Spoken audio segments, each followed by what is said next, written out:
Au nom du Père et du Fils et du Saint-Esprit, la grâce de Jésus notre Seigneur, l'amour de Dieu le Père et la communion de l'Esprit Saint soient toujours avec vous. Nous sommes temple de Dieu, corps du Christ. Nous avons sans cesse à construire ce temple.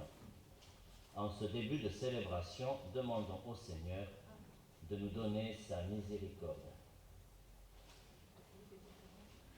Seigneur Jésus-Christ, venu réconcilier tous les hommes avec ton Père et notre Père, prends pitié de nous.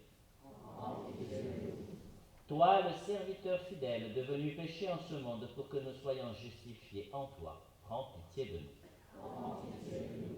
Toi qui vis près du Père et nous attires vers lui dans l'unité de l'Esprit Saint, prends pitié de nous. Que Dieu Tout-Puissant nous fasse miséricorde, qu'il nous pardonne nos péchés et nous conduise à la vie éternelle. Amen.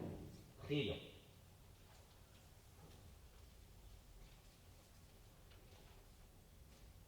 Tu es la source de toute bonté, Seigneur, et toute miséricorde vient de toi.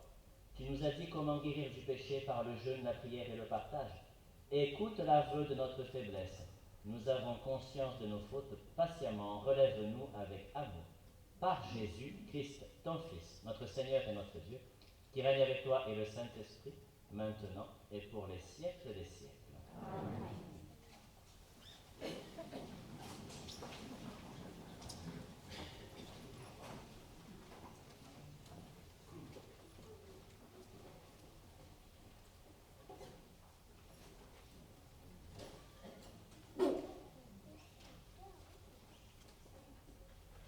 Première lecture, livre de l'Exode, Exode 20. En ces jours-là, sur le Sinaï, Dieu prononça toutes les paroles que voici. Je suis le Seigneur ton Dieu, qui t'a fait sortir du pays d'Égypte, de la maison d'esclavage. Tu n'auras pas d'autre Dieu en face de moi. Tu ne feras aucune idole, aucune image de ce qui est là-haut, dans les cieux, ou en bas sur la terre, ou dans les eaux, par-dessous la terre. Tu ne te prosterneras pas devant ces dieux pour leur rendre un culte, car moi, le Seigneur ton Dieu, je suis un Dieu jaloux. Chez ceux qui me haïssent, je punis la faute des pères sur les fils, jusqu'à la troisième et la quatrième génération. Mais ceux qui m'aiment et observent mes commandements, je leur montre ma fidélité jusqu'à la 1000e génération. Tu n'invoqueras pas en vain le nom du Seigneur ton Dieu, car le Seigneur ne laissera pas impuni celui qui invoque en vain son nom. Souviens-toi du jour du sabbat pour le sanctifier. Pendant 6 jours, tu travailleras et tu feras tout ton ouvrage. Mais le 7e jour est le jour du repos, sabbat en l'honneur du Seigneur, ton Dieu. Tu ne feras aucun ouvrage, ni toi, ni ton fils, ni ta fille, ni ton serviteur, ni ta servante, ni tes bêtes, ni l'émigré, ni dans ta ville. Car en 6 jours, le Seigneur a fait le ciel, la terre, la mer, et tout ce qu'ils contiennent, mais il s'est reposé le 7e jour. C'est pourquoi le Seigneur a béni le jour du sabbat et l'a sanctifié. Honore ton père et ta mère, afin d'avoir longue vie sur la terre que te donne le Seigneur ton Dieu. Tu ne commettras pas de meurtre, tu ne commettras pas d'adultère, tu ne commettras pas de vol, tu ne porteras pas faux témoignage contre ton prochain, tu ne convoiteras pas la maison de ton prochain, tu ne convoiteras pas la femme de ton prochain, ni son serviteur, ni sa servante, ni son bœuf, ni son âne, rien de tout ce qui lui appartient. Parole du Seigneur.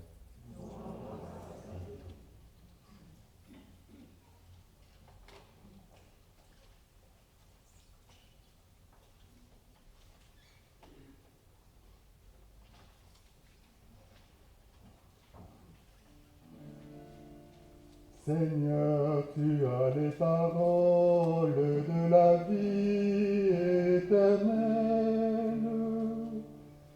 Seigneur, tu as les paroles de la vie éternelle. La loi du Seigneur est parfaite, qui redonne vie.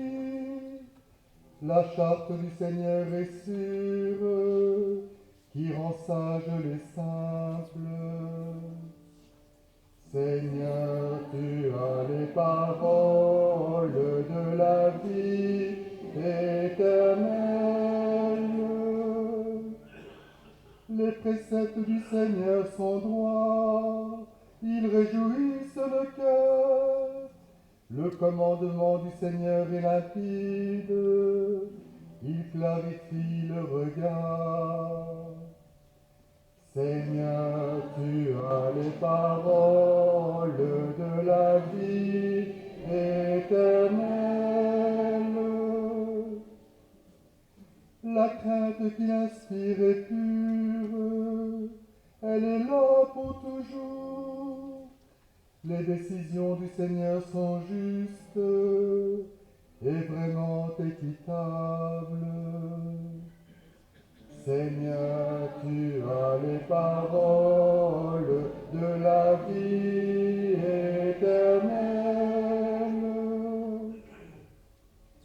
Plus désirable que l'or, qu'une masse d'orfins, plus savoureuse que le miel qui coule des rayons.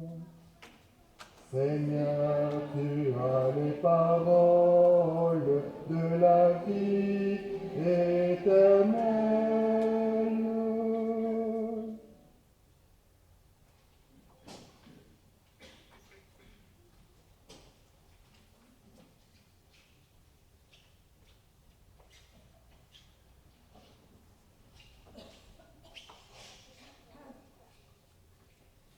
Lecture de la première lettre de Saint Paul aux apôtres corinthiens. Frères, alors que les Juifs réclament des signes miraculeux et que les Grecs recherchent une sagesse, nous nous proclamons un Messie crucifié. Scandale pour les Juifs, folie pour les nations païennes, mais pour ceux que Dieu appelle, qu'ils soient juifs ou grecs, ce Messie, ce Christ, est puissance de Dieu et sagesse de Dieu, car ce qui est folie de Dieu est plus sage que les hommes, et ce qui est faiblesse de Dieu est plus fort que les hommes. Parole du Seigneur.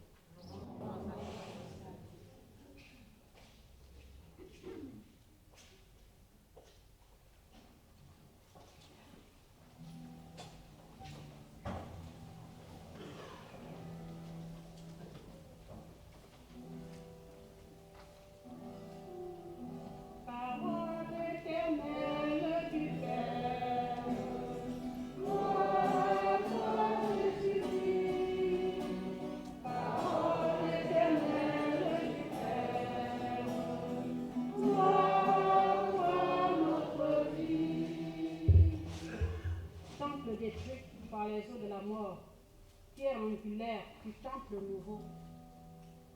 Parole éternelle du Père, gloire à toi, Jésus-Christ. Parole éternelle du Père, gloire à toi, notre vie. Le Seigneur soit avec vous. Évangile de Jésus-Christ selon Saint Jean. Comme la Pâque juive était proche, Jésus monta à Jérusalem. Dans le temple, il trouva installés les marchands de bœufs, de brebis et de colombes et les changeurs. Il fit un fouet avec des cordes et les chassa tous du temple, ainsi que les brebis et les bœufs.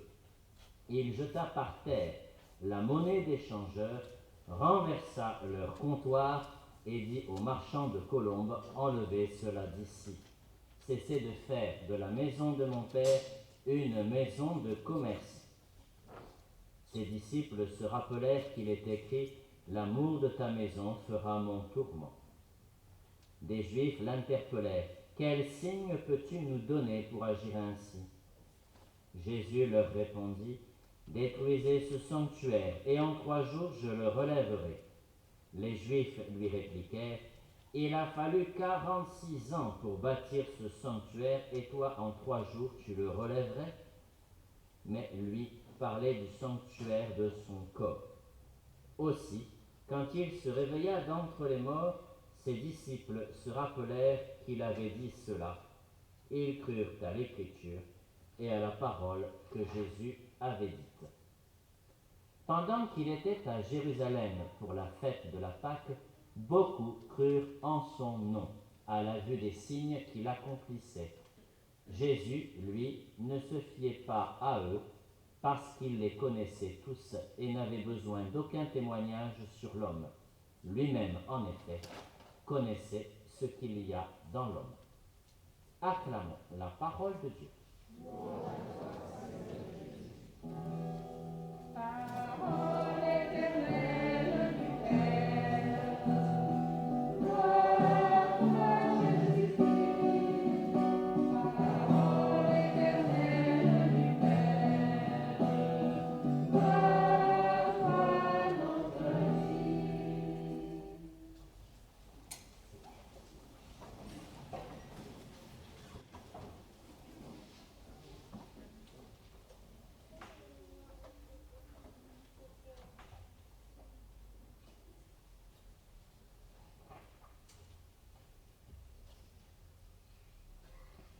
L'ensemble de ces lectures semble disparate à première vue. Vous y avez reconnu tout d'abord dans le livre de l'Exode la lecture de ce qu'on a usage d'appeler les 10 commandements, qui sont en fait 10 paroles de vie, et ça défile, ça égrène, l'ensemble des recommandations que Dieu propose aux hommes pour avoir une vie d'équilibre entre eux et avec Dieu. Et l'évangile d'aujourd'hui se situe au temple de Jérusalem où Jésus chasse les marchands du temple et parle de son propre corps comme le temple qui va ressusciter en 3 jours. Cet épisode à Jérusalem se situe dans le livre de Jean juste après les noces de Cana. C'est donc le tout début de l'évangile de Jean. C'est le 2e signe qui est proposé au lecteur de l'évangile. Mais alors vous allez me dire, mais comment faisons-nous pour faire le lien entre toutes ces lectures? N'oubliez pas, c'est le choix de la liturgie de l'Église que de donner une correspondance entre, en tout cas, la première lecture et l'Évangile, particulièrement pour les temps importants de la vie d'Église, comme le carême à bien y regarder, on peut trouver quelque chose d'intéressant pour nous permettre de changer de regard, comme nous y invite aussi le CCRD, pour changer le regard sur tout ce qui nous entoure et sur la création. Ce changement de regard dans la première lecture nous invite tout d'abord à regarder les premières phrases. Souvent, dans nos interprétations, on commence à compter le nombre des commandements, des paroles de vie de ce décalogue lorsque on commence à énumérer telle règle. Ce n'est pas la première chose qui est intéressante. Je suis le Seigneur ton Dieu qui t'ai fait sortir du pays d'Égypte, de la maison d'esclavage. D'ailleurs, il manque quelque chose juste avant. Je suis le Dieu de tes pères, Abraham, Isaac et Jacob.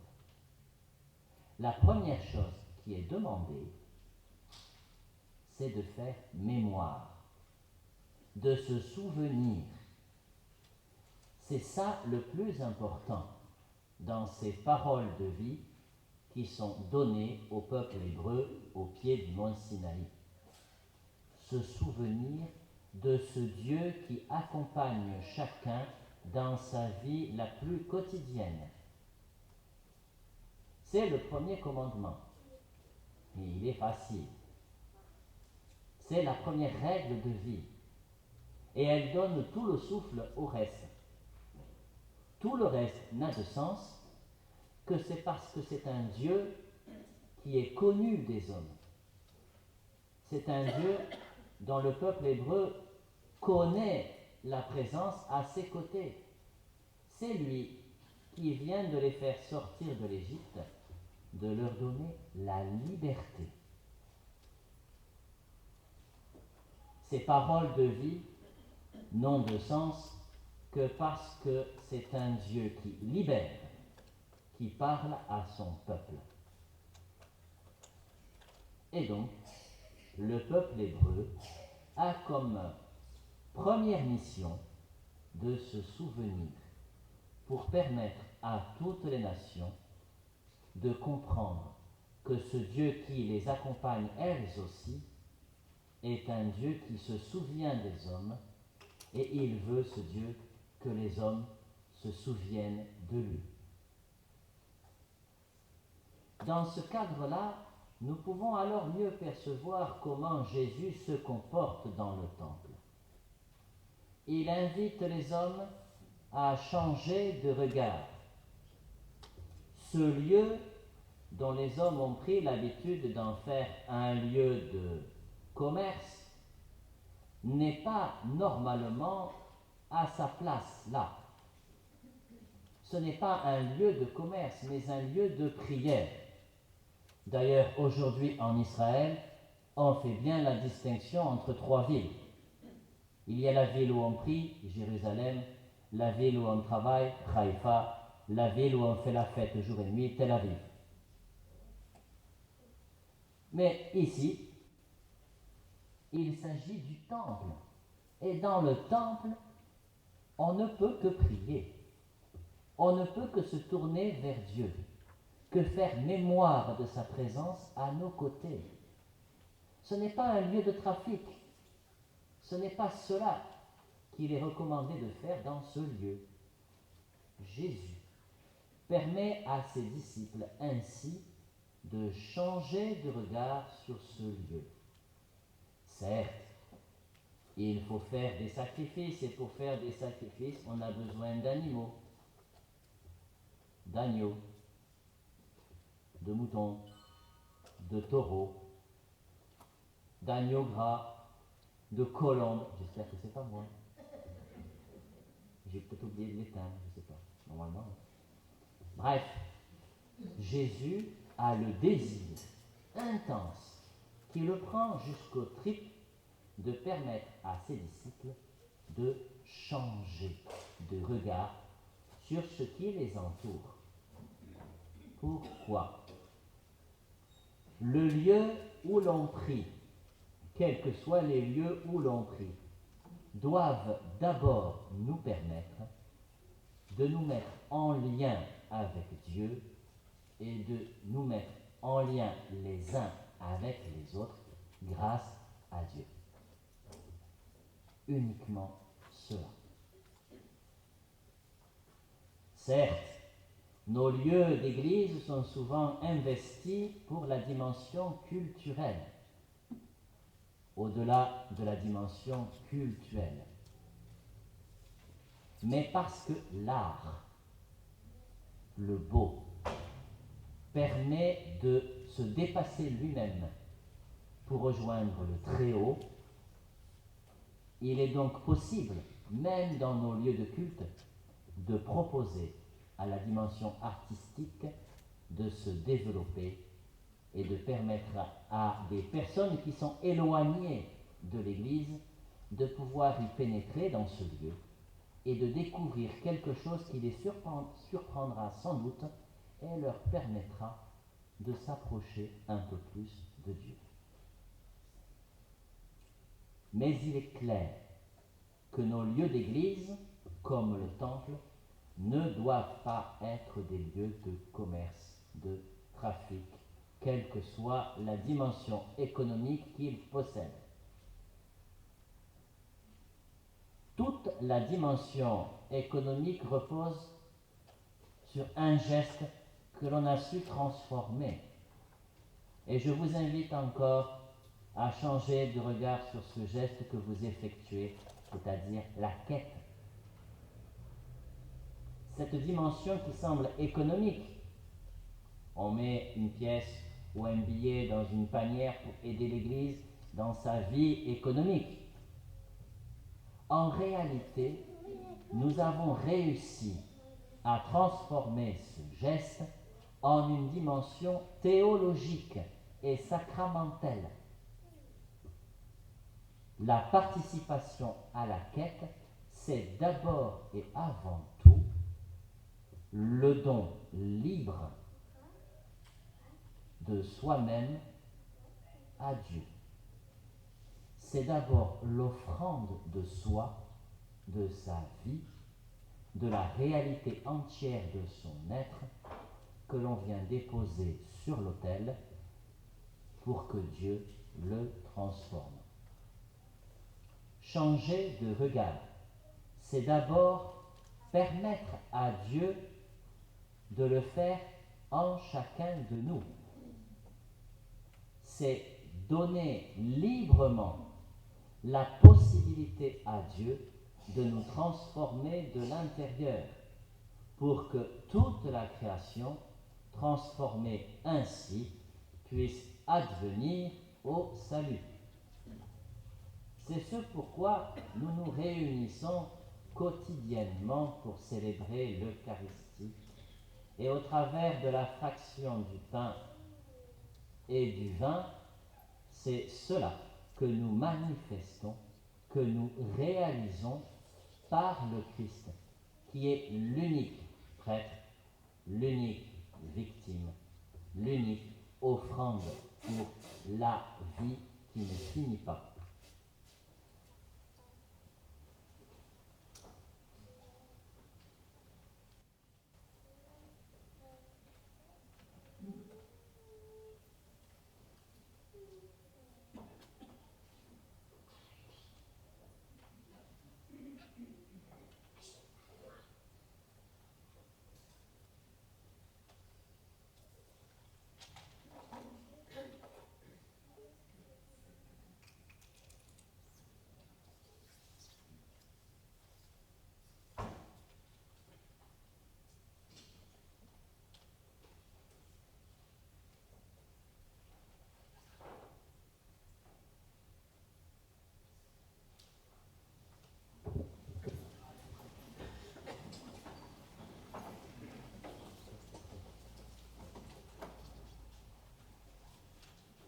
Ensemble, professons notre foi. Je crois en Dieu,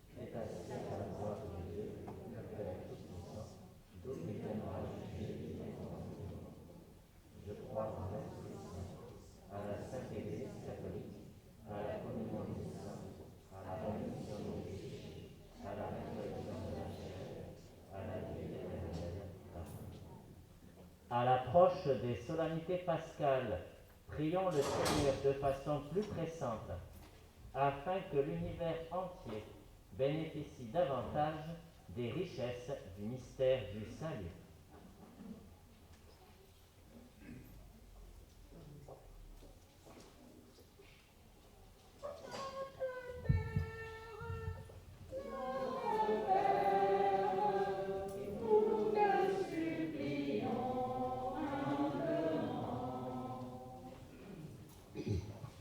Dieu très bon, nous te confions les enfants de ton Église, comme nous y invite le pape François, qu'ils vivent le sacrement de réconciliation avec une profondeur renouvelée. Seigneur, nous te prions.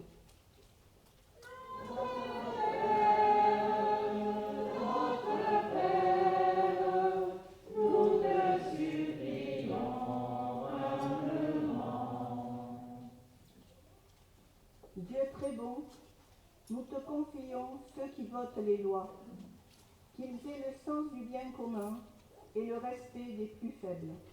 Seigneur, nous te prions.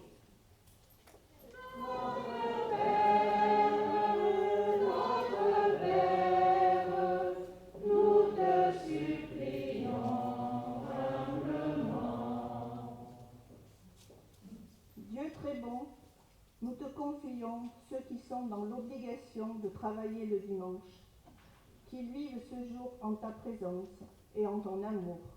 Seigneur, nous te prions.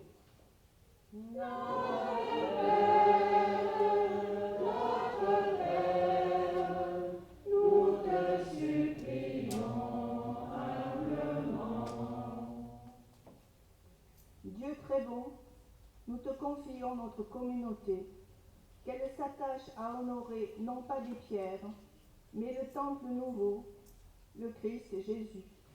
Seigneur, nous te prions.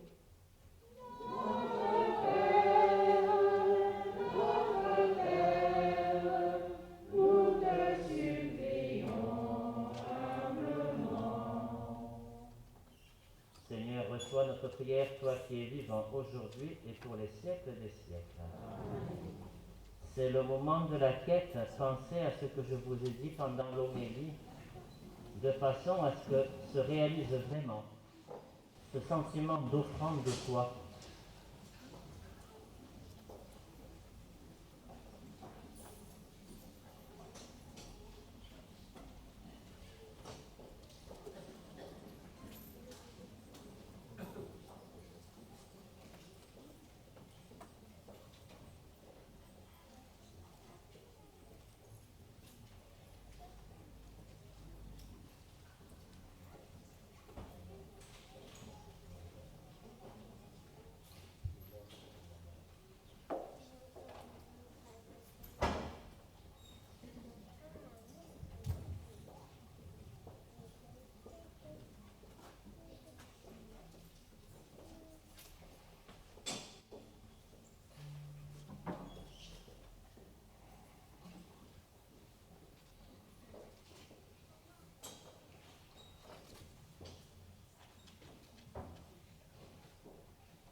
Comme cet autre met le vin pour le sacrement de l'alliance, qui sont offrés à la divinité de service humain.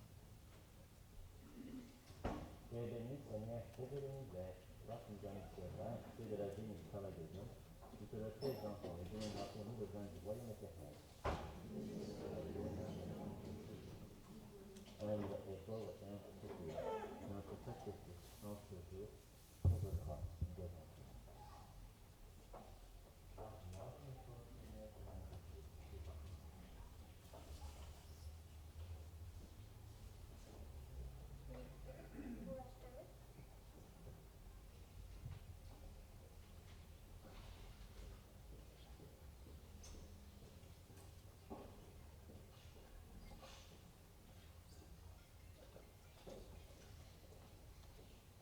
asseyons ensemble au moment d'offrir le sacrifice de toute l'Église. Alors, Jocelyne, c'est pas sur le côté qu'on va prier, c'est par devant. C'est au pied de l'autel, bien visible, c'est toute l'offrande de la communauté qui fait la porte. Autrement dit, toutes les personnes elles-mêmes. D'accord?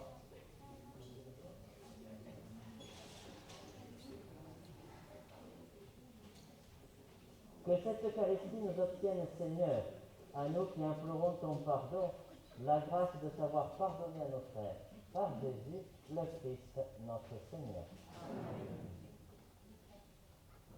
Le Seigneur soit avec vous. Élevons notre cœur. Rendons grâce au Seigneur notre Dieu.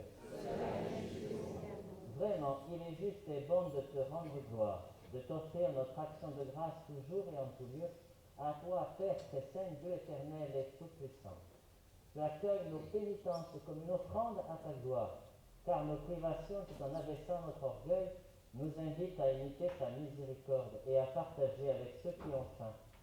C'est pourquoi, avec les anges et les archanges, avec les puissances d'en haut et tous les esprits bienheureux, nous chantons l'hymne de ta gloire et sans fin nous proclamons.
Tu es vraiment saint, Dieu de l'univers, et toute la création proclame ta louange.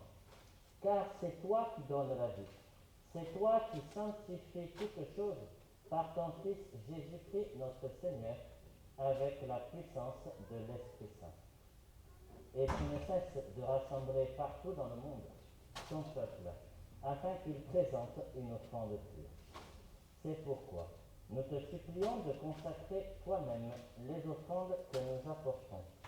Sanctifie-les par ton esprit, pour qu'elles deviennent le corps et le sang de ton Fils, Jésus-Christ notre Seigneur, qui nous a dit de célébrer ce mystère. La nuit même où il fut livré, il prit le pain. En te rendant grâce, il le bénit, il le rompit, et le donna à ses disciples en disant: Prenez et mangez-en tous, ceci est mon corps, livré pour vous.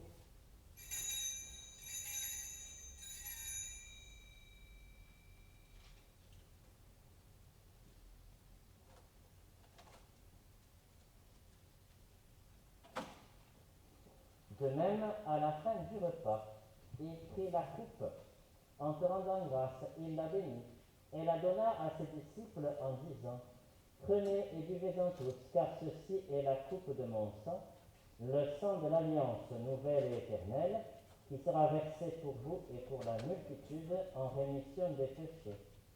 Vous ferez cela en mémoire de moi.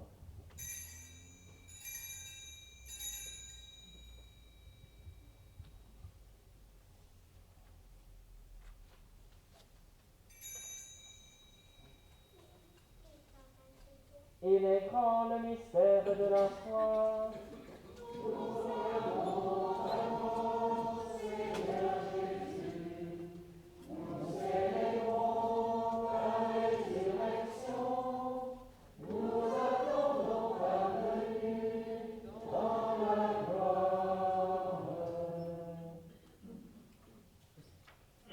En faisant mémoire de ton Fils, de sa passion qui nous sauve, de sa glorieuse résurrection et de son ascension dans le ciel, alors que nous attendons son dernier avènement, nous présentons cette offrande vivante et sainte pour te rendre grâce.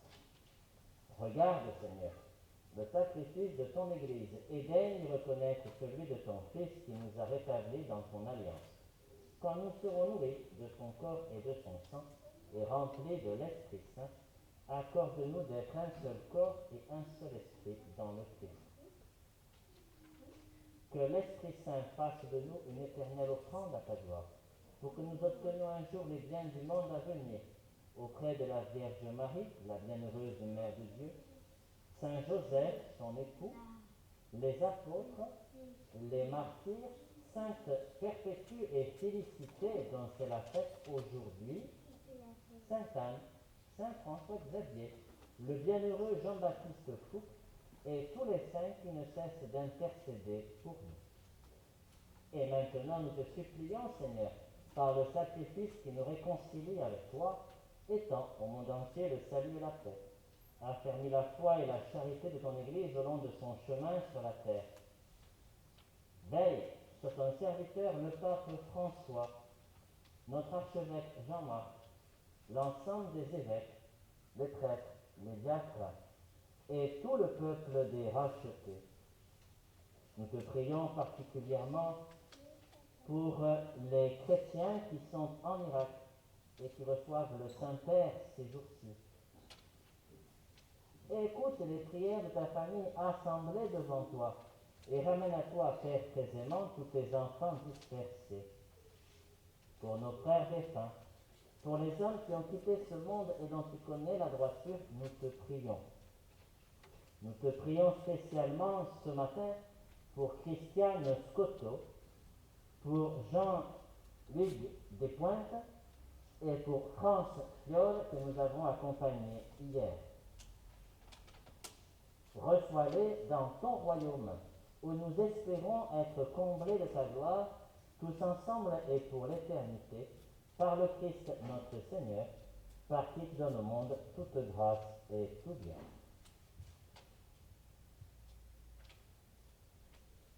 Par lui, avec lui et en lui, à toi, Dieu le Père Tout-Puissant, dans l'unité du Saint-Esprit, tout honneur et toute gloire pour les siècles des siècles. Amen.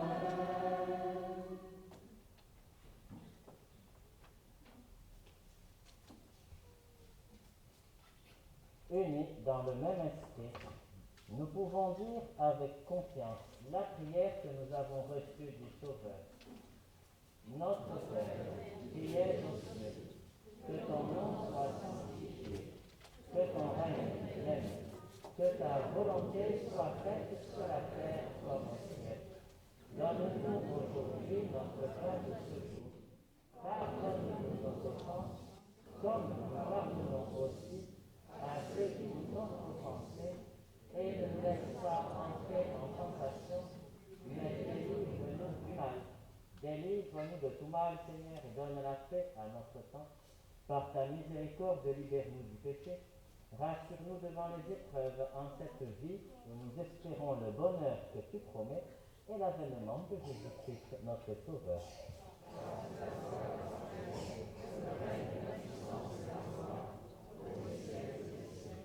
Seigneur Jésus-Christ, tu as dit à tes apôtres, je vous laisse la paix, je vous donne ma paix.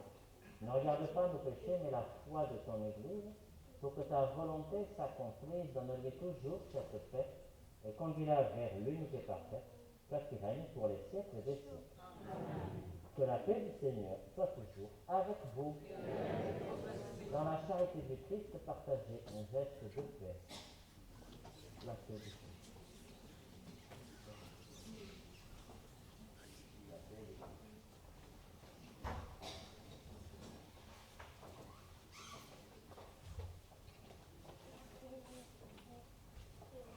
Agneau de Dieu, tu as ouvert le livre, tu es venu sécher nos larmes, tu donnes sens à notre vie.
jamais.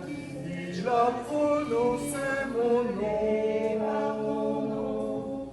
C'est lui qui m'a formé pour être son serviteur. Donnez-moi de sa gloire. Je suis ton Dieu, c'est moi qui t'ai choisi, appelé par ton nom. Tu as du prix à mes yeux et je t'aime. Ne crains pas, car je suis avec toi.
Nous avons reçu de toi, Seigneur, un avant-goût du ciel en mangeant dès ici-bas le pain du royaume. Et nous te supplions encore, fais-nous manifester par toute notre vie ce que le sacrement vient d'accomplir en nous, par Jésus, le Christ, notre Seigneur. Amen. Je vous invite à vous asseoir, sauf les personnes qui portent la communion.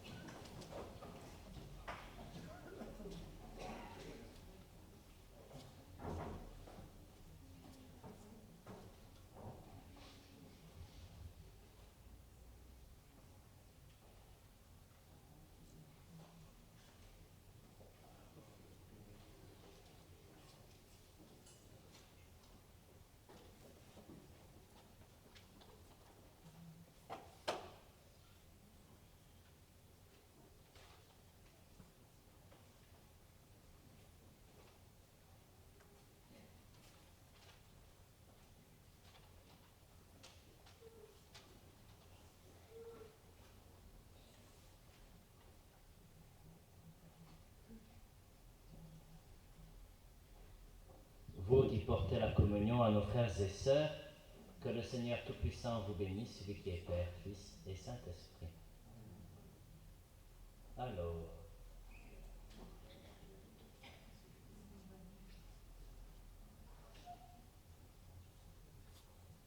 vous avez encore les enveloppes du CCFD qui sont disponibles sur le présentoir à l'extérieur, à côté de là où vous avez trouvé la feuille de chant.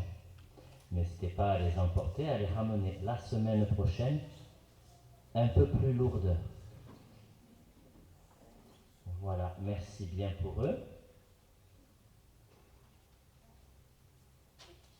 Alors ensuite, les informations pour la semaine qui vient. Vous avez pour la plupart reçu par mail l'information. Pour ceux qui n'ont pas Internet, écoutez bien. L'église Sainte-Anne est fermée jusqu'à la semaine d'après pour cause de travaux de renforcement de la tribune. Donc, mardi, pas de messe à Sainte-Anne. Albertine, vous allez faire la grasse matinée. Jeudi, c'est obligatoire. Jeudi, pareil, grasse matinée. Samedi, pareil. Non, samedi, c'est la messe ici, donc ça va. Dimanche, grasse matinée, Albertine. Pas de messe dimanche prochain à Sainte-Anne. Il n'y aura qu'une seule messe samedi soir, ici. Les éléments étant déposés sur la tribune, d'autres dans la cour qui vont venir rejoindre et en cours des travaux, il vaut mieux que personne n'entre dans l'église. L'église reste fermée toute la semaine. Pas besoin de l'ouvrir. Michou, grasse matinée. Ça va? C'est quand même réjouissant. On va avoir l'orgue. Ah, enfin. Donc les travaux vont durer quelques semaines. La partie la plus importante, c'est la semaine qui vient et peut-être la semaine d'après. C'est pour ça qu'il vaut mieux prendre des précautions. Ensuite, dans le courant du mois d'avril, il y aura d'autres travaux pour l'installation du plancher, refaire le faux plafond, etc. Je ne sais pas si vous vous souvenez, mais on a le faux plafond remplacé par une modeste bâche dans le sas d'entrée de l'église Sainte-Anne depuis le mois de mai quand même. Donc la patience est une grande vertu. Donc, vous savez comment ça s'est déroulé finalement? Je vais vous expliquer. Les facteurs d'orgue qui habitent donc à Lodève ont depuis donc quelques mois notre orgue de tribune dans leur atelier qui les gêne. Donc dernièrement, ils ont écrit un courrier à la mairie pour dire c'est simple, vous allez nous facturer pour gardiennage. Et la facture est de 1 200 € pour l'instant. Continuez, on va bien rigoler. Moi, je leur avais dit de venir quand même apporter l'engin et de le déposer dans le hall de la mairie du 6-8, des fois que ça fasse réagir un peu. Bon, ils n'ont pas osé. Moi, j'aurais osé à leur place. Un engin de 2,7 tonnes au plein milieu du hall d'entrée de la mairie, ça aurait fait bon effet, tiens. En tout cas, on va avoir l'orgue, chouette. On peut se réjouir. Mais pour avoir l'orgue, je vais avoir besoin de vous. Pendant une semaine, les facteurs d'orgue vont venir pour l'installer. Pendant une semaine, il va donc falloir les loger. Alors, ils sont 5. 3 d'entre eux vont venir 2 jours, lundi, mardi. Un lundi et un mardi. 2 d'entre eux vont poursuivre leur présence mercredi, jeudi, vendredi. Donc, pour 3, il faudra 2 jours. Pour 2, il faudra 5 jours. Merci de me dire qui, éventuellement, pourra accueillir ces messieurs à domicile pendant une semaine.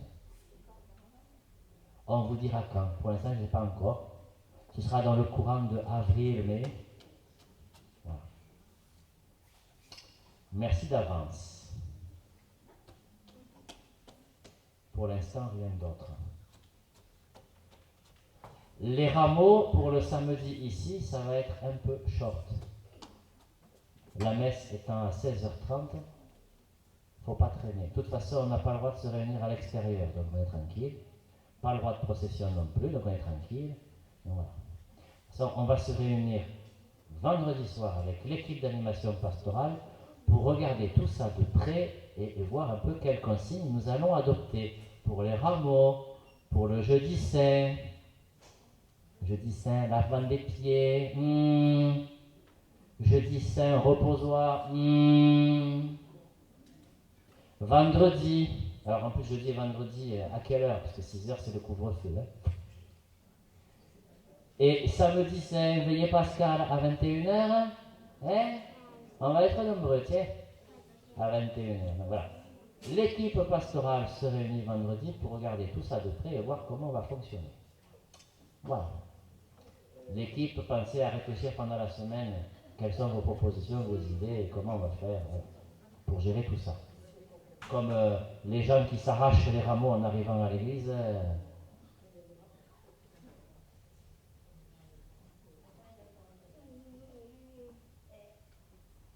On va voir comment on va faire. C'est l'équipe pastorale qui va voir. D'accord ?